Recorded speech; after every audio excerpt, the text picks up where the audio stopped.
guys, it's Candace Stevens here, yoga teacher at Yoga Home. I want to talk just a little bit about starting a home practice, which can be really daunting, and it's kind of daunting for everyone. I think the biggest obstacle is people saying they don't have time.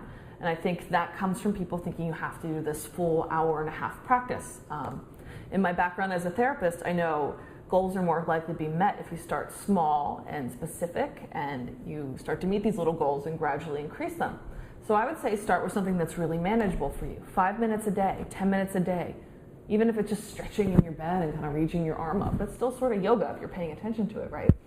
So set something small and manageable. 5 minutes in the morning, 5 minutes at night. And then as this becomes a lifestyle change, you can start to let it grow.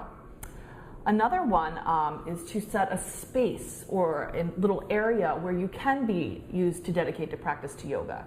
You know, if you don't have the space, you can at least, make it. You can move stuff aside when you use it. But just a place that it can establish a routine a little bit so it has familiarity and safety and is very conducive to it. And eventually when your brain sees it, it'll think, I should do yoga there. I always do yoga there. So you're ingraining a pattern in your mind.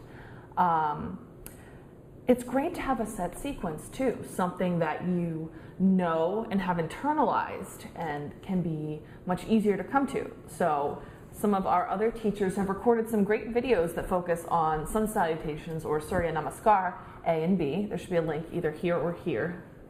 We'll say here maybe. And you can check that out, so that can give you some great stuff to work with. It's also good to do something that you're kind of excited about too. So if there's a posture that's really getting you into it and that you want to explore further, that's a great way to have that motivation.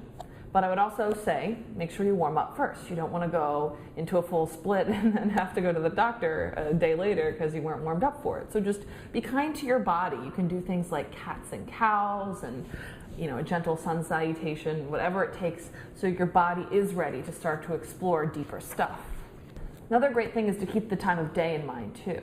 So in the morning, a lot of times we want to be more energized, so that might be a great time to do sun salutations.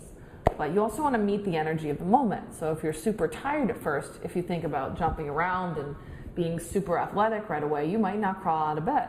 So perhaps start with a gentle flow and then work your way into something more intense. Conversely, if it's nighttime and you want to get to sleep but you still feel a lot of energy, maybe do something a little bit more vigorous and work into something more slow. And then using that slower movement, slowed breath, you will start to get your body ready to go into relaxation. These are just a few ways in which you can help start to get your home practice rolling, and then from there, it can only begin to grow. Thanks for tuning in.